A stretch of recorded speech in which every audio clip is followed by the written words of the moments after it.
What's good, everybody? I'm Keandre, this is Hoop Intellect, and welcome back to Rookie Watch. Today we've got a lot of stuff to recap and get into, so no long intros, let's go ahead and get straight to it. We were fortunate enough to get a ton of highly touted rookie matchups over the last few weeks, and they often involve Cade Cunningham. He faced off against Jalen Green in Houston in a nationally televised win. He went to Cleveland against Mobley, saw Scottie in Toronto, and then faced off against a former Big 12 foe in Davion Mitchell in Sacramento, where he had his best game of the year even though they did lose. But speaking of which, let's talk about how the number one pick has been performing. Against all odds, Cade Cunningham has quickly shown that he's not the next Anthony Bennett, and he's actually been pretty good since the last episode, outside of some foul trouble and a rough shooting night against Miami.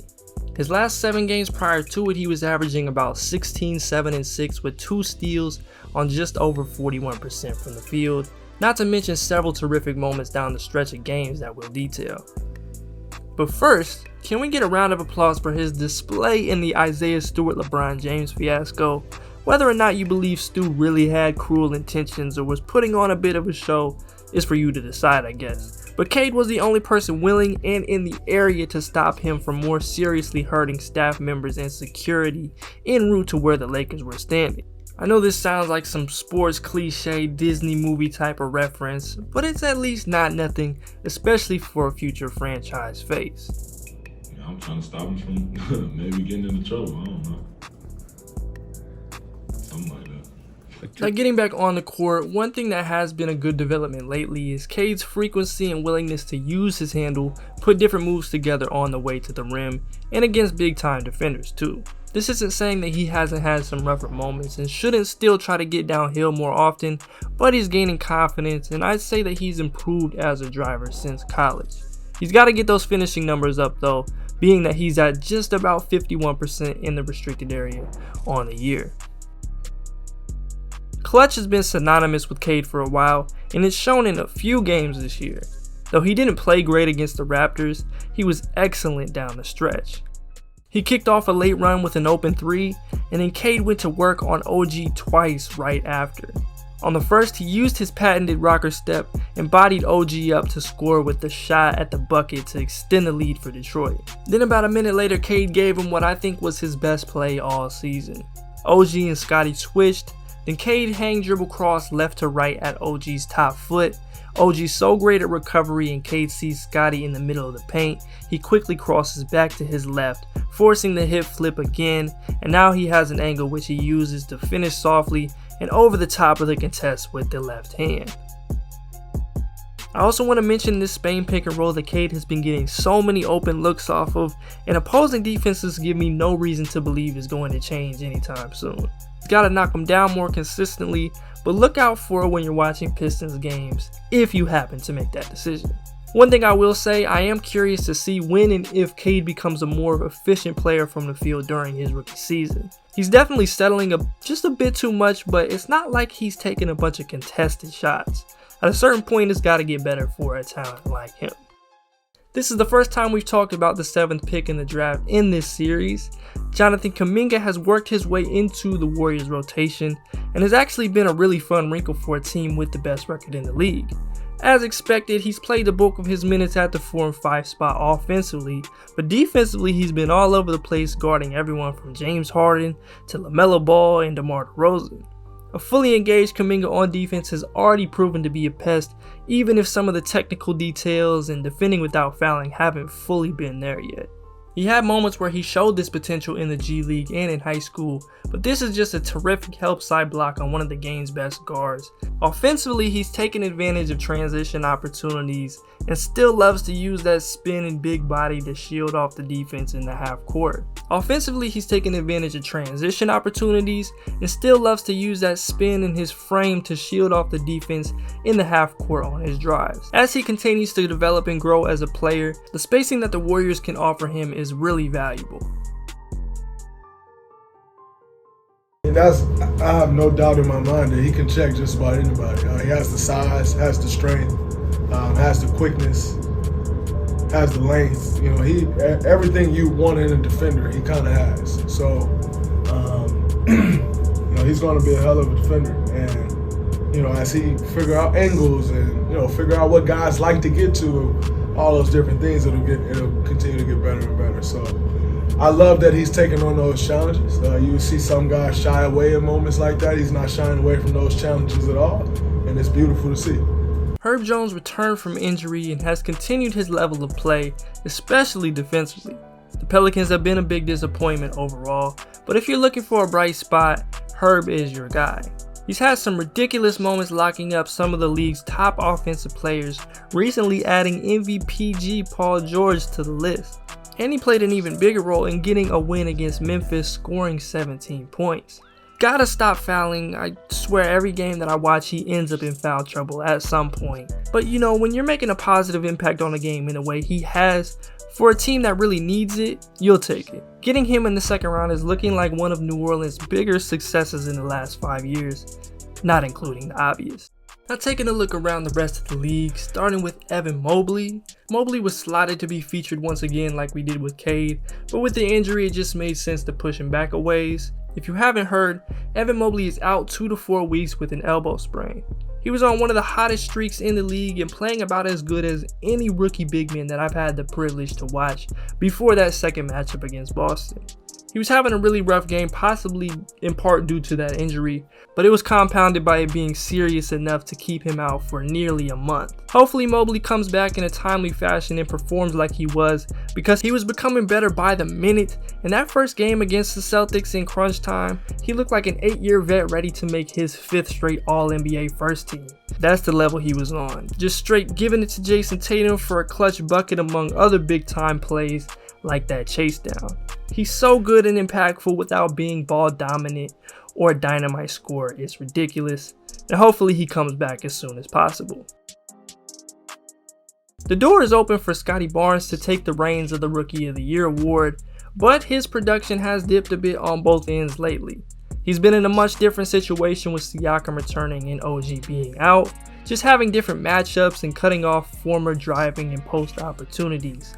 I think he's still been really good as a passer, but overall he's just struggled more as a scorer and hasn't got as many of those gimme buckets on the offensive glass. Defensively, his play has dipped. I can't 100% tell if I kind of ignored some of the issues earlier on in this season because he was a new rookie, but there have been a couple of things going on. First, he's been playing a ton of minutes at nearly 40 a game, which is really tough for a rookie. The second, he's been a bit miscast being caught guarding guards just a bit too often and playing them tighter than his quickness allows, which we saw some of in college. And then off the ball, he's just making too many mistakes. Long term, I still think he's going to be an all defense candidate type of guy, but right now he's got to hone in on his mistakes, know his limitations, and hopefully the coaching staff will put him in a few more favorable situations. The 8th pick in the draft, Franz Wagner, is still outperforming expectations on a nightly basis. There still isn't a single team in the league who couldn't use what he brings to the table. While he hasn't scored it quite on the level that he started the season, he's continued to be high impact. The game where they got just completely dismantled by the Nets, Wagner has 6 steals and made other great defensive plays. And that dunk against the Knicks late in the game is the perfect representation of his season. Josh Giddey had struggled a bit starting right before the last episode, and this is part of what I was alluding to when talking about ups and downs. He's a terrific playmaker, big body of course, and he has a high IQ. Defensively, he's been getting attacked just a bit more frequently by guards. These were all areas that I mentioned about his game coming in, and I'm confident that he'll work through them. He's already been one of the better rookies, but he has some limitations right now, and that's fine. One thing's for sure, the shooting splits are not going to completely tell you about the type of player Giddey is and can be. Alperen Sengun is in kind of a weird situation. I 100% understand why you would play Daniel Tice next to Christian Wood if you were good enough to actually win basketball games, but because you aren't and are purposely holding out a former All-Star who knows how to pass the ball, it just makes sense to make sure your 19-year-old rookie big man with a great skill set plays a little more than just 5 minutes against a team like OKC. Other than that, I've pretty much liked the Sengun situation for the most part. You know, play him about 25 minutes a game, let him go out there and make plays like he can, learn how to defend on the fly, and be aggressive without fouling, as long as you're going to be a team that has won just one game almost a quarter through the season. Things still haven't really changed with Jalen Suggs. He's a really good ball mover and an accurate passer who fits nicely next to a guy like Cole Anthony. He looked like he finally had that offensive breakthrough game in the first quarter against the Nets, where he had 17, missed only one shot, and went 4 for 4 from 3. And it definitely felt like he was hyper aware of how hot he started. But it is progress. He's already a pretty good defender, and that's tough to do as a rookie.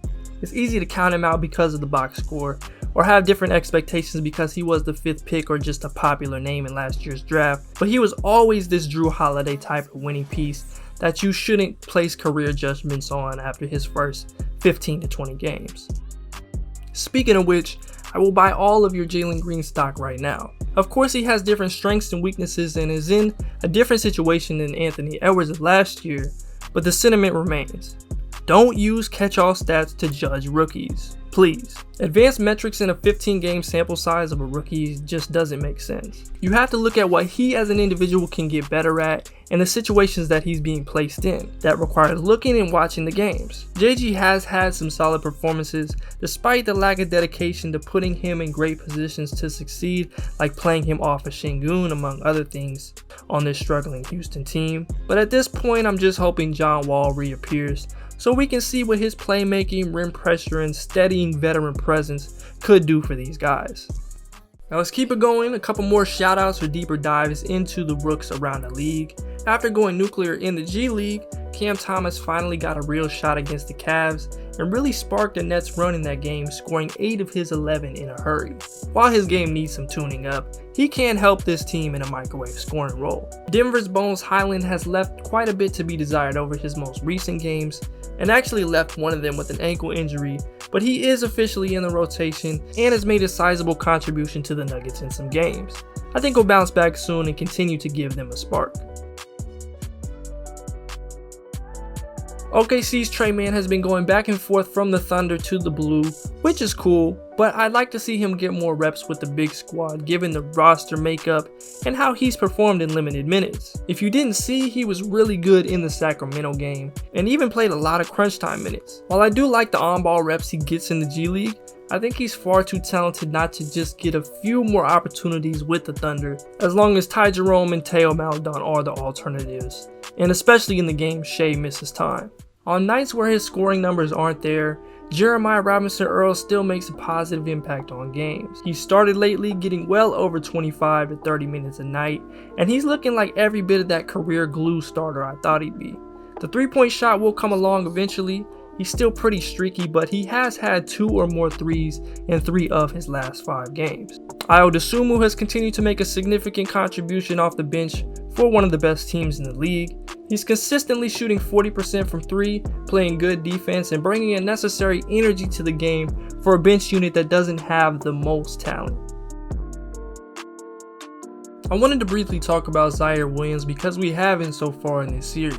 He's still probably playing a little more than he should for how he's performed, but I think it's a good experience for him, and there have been more and more flashes as the season has progressed. He's playing crunch time minutes, learning on the fly, and that's all you can ask for. His high school teammate BJ Boston has recently spent more time in the league after having some great G League performances, and he looked excellent against the Spurs. He also got a lot of good looks against the Grizzlies and Zaire, but they didn't fall. For a guy who was just a few minutes away from being undrafted, that sounds like a win to me. I still have Evan Mobley number 1 because if the season ended right now at this moment, he'd still be the most impressive rookie that I saw. As the year progresses, that could change, and depending on how much time he misses, that could be a determining factor, but that's how I see it now. Scottie Barnes comes in at number 2, and he's got a really good chance to take the lead spot if he can get back on track. Then at number 3, I already have Cade Cunningham. He's been high impact these last several games across the board. Franz Wagner comes in at number 4, just consistently solid play in a variety of areas of the game. There's a very good case to be made for him still being number 3. And then at number 5, I've got a tie between Chris Duarte and Josh Giddey. Duarte is currently making an adjustment to a different role than he had early on in the season. And Giddey, despite having some rough shooting splits and a few really rough games in the middle of there, he's still been solid. That's going to do it for this edition of Rookie Watch. If you enjoyed, be sure to leave a like, subscribe if you're new, and comment down below who you think is going to take home the Rookie of the Year award in the end. I'm Keandre, this is Hoop Intellect, and I'm out. Yeah.